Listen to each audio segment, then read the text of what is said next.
Unité 4, leçon 2, le système moteur chez l'homme.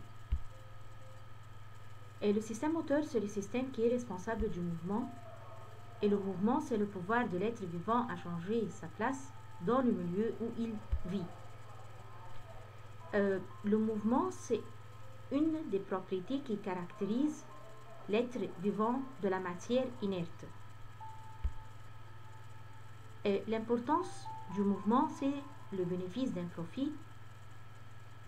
Ça veut dire profiter de quelque chose, ou bien s'éloigner d'un dommage, ça veut dire s'éloigner des dangers.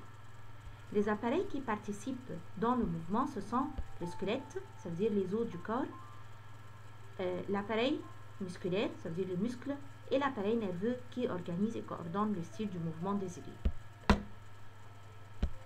De quoi se compose le système moteur? Se compose de deux appareils principaux, le squelette et l'appareil musculaire.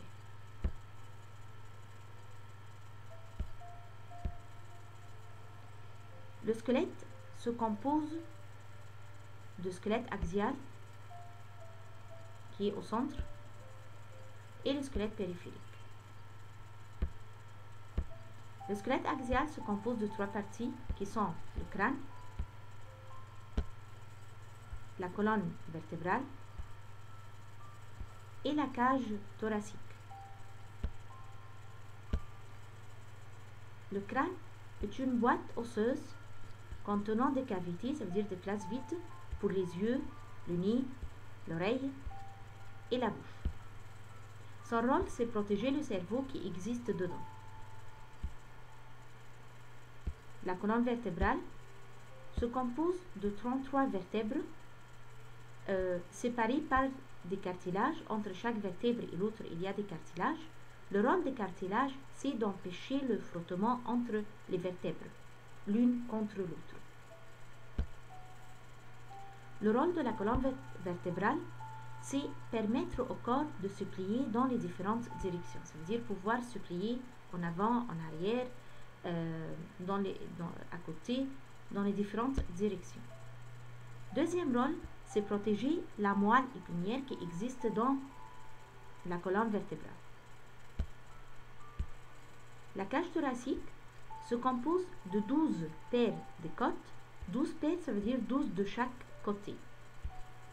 Les 10 premières paires de côtes sont liées avec un os appelé os de sternum.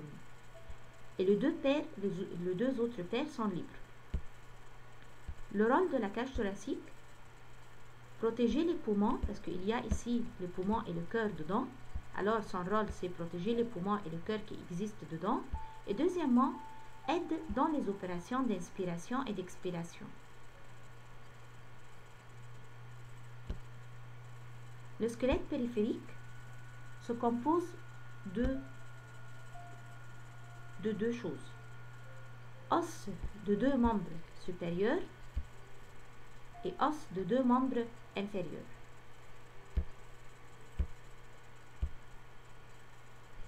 Les os de deux membres supérieurs sont liés avec l'os de l'épaule. Leur nom, c'est, on va prendre seulement les trois os principaux seulement, os de myrus et les os de l'avant-bras et os de métacarpe. Leur rôle, c'est quoi? Son rôle, manger, boire, écrire, tenir les objets. Les os de deux membres inférieurs sont reliés aux os du bassin. Leur nom, c'est l'os de fémur, et c'est l'os le plus grand dans le corps, os de jambe, ici, et os de métatarse. Le rôle, c'est marcher, courir, se tenir debout, s'asseoir, et porter le reste des parties du corps, parce que le reste des parties du corps est en haut. Bon, pour pouvoir se déplacer, on a besoin de relier ces os ensemble. Alors, il y a des articulations dans le corps qui sont les endroits où se rencontrent les os. Leur rôle, c'est permettre le mouvement entre les os. Il y a trois genres d'articulations. Premier genre, c'est les articulations fixes. Ça veut dire des articulations qui se trouvent seulement pour relier entre les os, mais ne permettent pas aucun mouvement, comme les articulations qui lient les os du crâne. Deuxième genre, les articulations en mouvement limité. Ce sont celles qui permettent le mouvement dans une seule direction, comme l'articulation du genou et l'articulation du coude, permettent le mouvement dans une seule direction. Troisième genre, les articulations du mouvement à mouvement étendu. Ce sont celles qui permettent le mouvement dans toutes les directions, comme l'articulation de l'épaule. Vous pouvez essayer en même temps de faire le mouvement des articulations de l'épaule, carpe qui existe ici, l'articulation de cuisse qui existe ici et l'articulation de tarse qui existe en bas.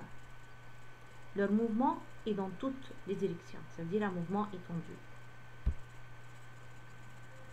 Merci.